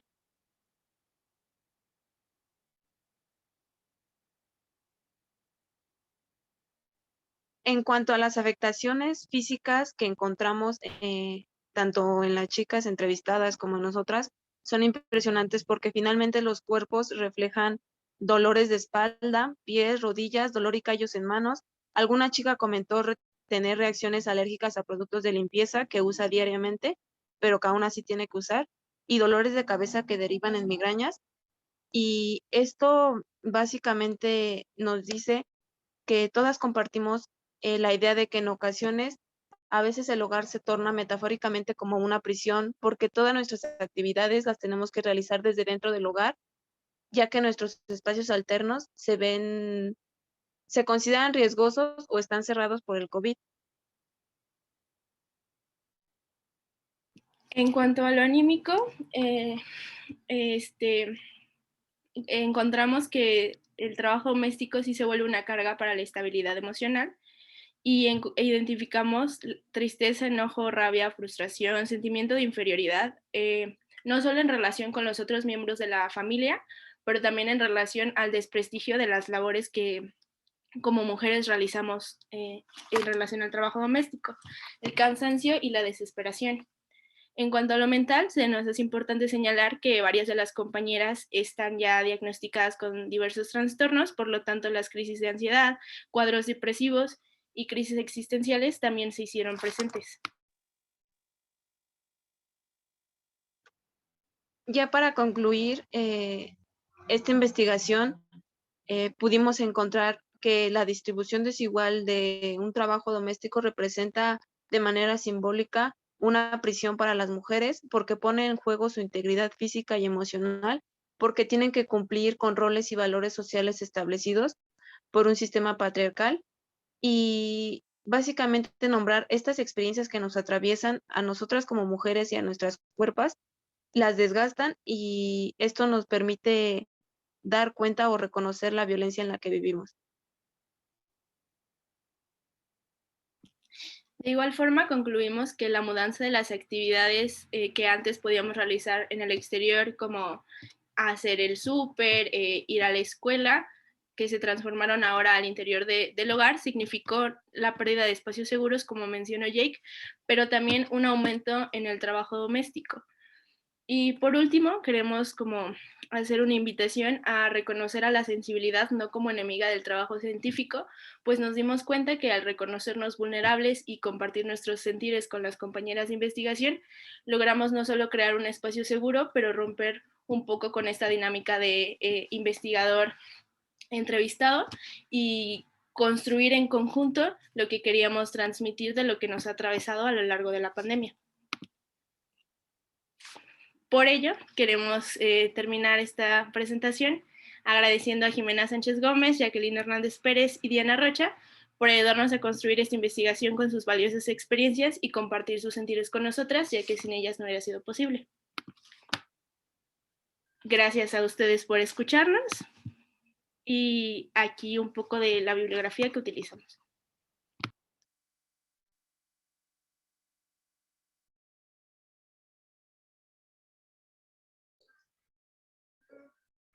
Muy bien, muchas gracias por la presentación. Un trabajo impresionante también. Una exposición igualmente muy sentida, muy profunda, muy encarnada, que no por eso deja de ser sistemática, deja de ser, digamos, académicamente valiosa y profunda, ¿no? Me da mucho gusto escucharlas, me da mucho gusto conocer su trabajo. Y pues voy a abrir la participación a los comentarios de las compañeras y compañeros.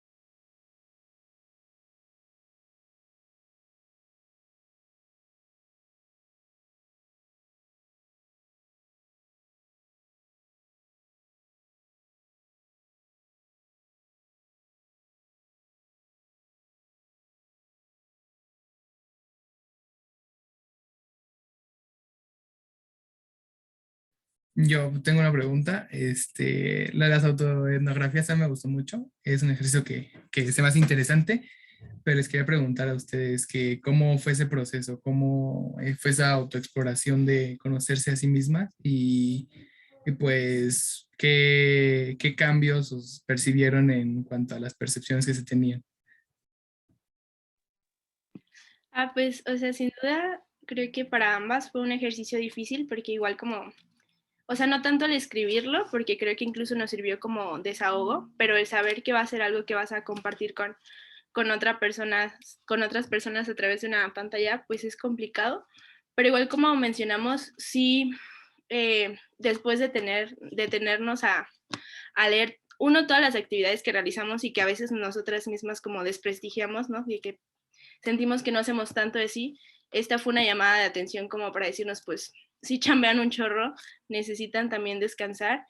Y dos, reconocer que nuestra labor es valiosa, pero también que este sentimiento como de inferioridad y rechazo no es un hecho aislado, ¿no? Sino que es algo que pudimos identificar en colectivo.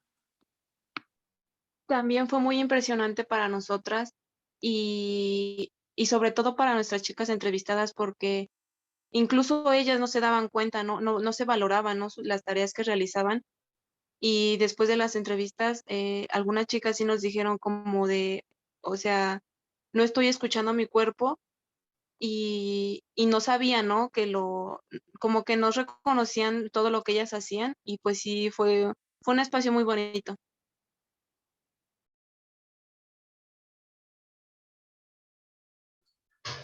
Yo quisiera comentar justamente ese aspecto, ¿no?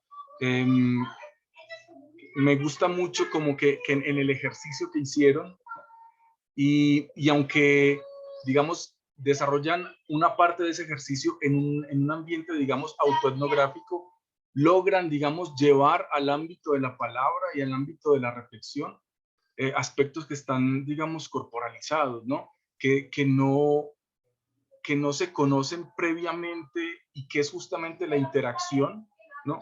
La interacción de investigación la que lleva a nombrar y a decir ese tipo de cosas. Eso lo destaco como muy valioso porque ha sido también pues como uno de los ejes del curso, ¿no? El hacernos conscientes de la dificultad y de los retos que implica nombrar esas cosas que están como inscritas en la corporalidad y por lo tanto tan lejos y tan cerca como la película de Wim Wenders. Que se durmió la chaparrita, vino aquí a dormirse por aquí. Entonces, pues las felicito por eso, ¿no? Me parece muy valioso, muy importante.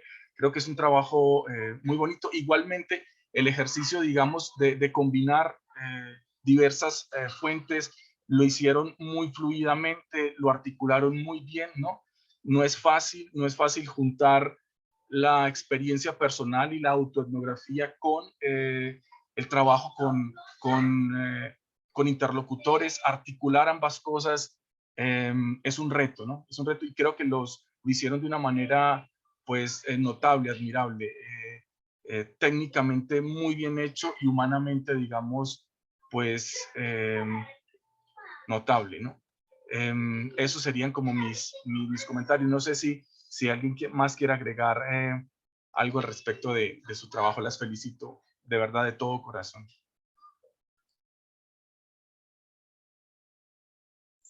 Sí, pues en tanto a estos espacios de las entrevistas, generar ese ambiente que sea seguro y de confianza no es algo sencillo, pero definitivamente es sumamente valioso y ustedes lo lograron, ¿no? O sea, no quedó solo como en un espacio de, sí, pues como que me pregunto y me contestas y ya yo como hago acá, sino que se nota además como las relaciones, los vínculos que existen y que se reflejan además en estas partes en las que recuperaron ciertas menciones de sus interlocutoras, ¿no? Haciendo las citas de diversas cosas para acompañar su desarrollo y que pues sí, definitivamente eso genera un impacto mucho mayor de poder ver cómo se está experimentando ese proceso. Entonces, muchas felicidades, me gustó mucho su trabajo.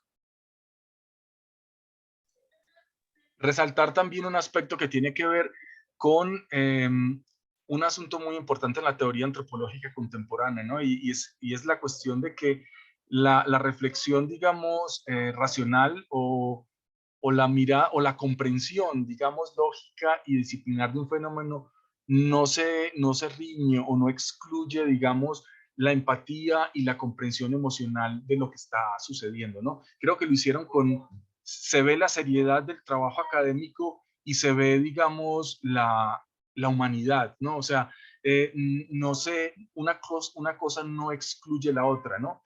Y creo que es un muy bonito ejemplo de ese giro profundo que está teniendo, digamos, la antropología contemporánea justamente en ese aspecto, ¿no? Estas nuevas etnografías, digamos, atravesadas por la propia experiencia, ¿no? En la que la propia experiencia no se invisibiliza, no se niega, no se maquilla ni se disfraza, sino que se integra como un elemento de conocimiento de la problemática, ¿no? Y de reflexión de la problemática. Entonces, me da mucho gusto en ese sentido. Creo que son también un trabajo ejemplar, ¿no? En ese aspecto, ¿no? Pues bien, creo que hemos llegado como al final de la sesión. Con muy buen tiempo, nos sobraron 5 minutitos. Eso es manejamos muy bien los tiempos, las felicito también, muy profesionales, o sea, eso es parte de nuestro trabajo académico, una cosa sencilla y superficial, si se quiere tonta, pero muy importante, digamos, dentro del desempeño. Lo hicieron con mucho profesionalismo.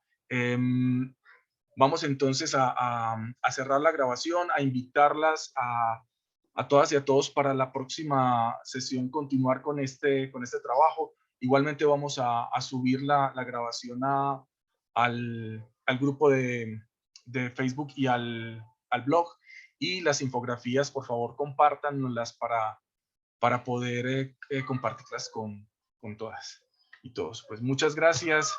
Estoy muy feliz con este seminario. Yo me olía, intuía que iba a ser bonito, pero definitivamente han superado mis expectativas, ¿no? Muchísimas gracias por el trabajo que están haciendo tan padre, pues. Jorge, te escuchamos. Disculpe, además de la infografía, hay que mandarle la transcripción de lo que hicimos. ¿Solamente es la infografía? Solamente la infografía, Jorge, no más. Ya. Sí, no te Está preocupes. bien, gracias. Muy bien. Pues bien, cuídense mucho. Nos vemos entonces el próximo viernes. Hasta luego, muchas gracias. Bye. Gracias. Muchas gracias.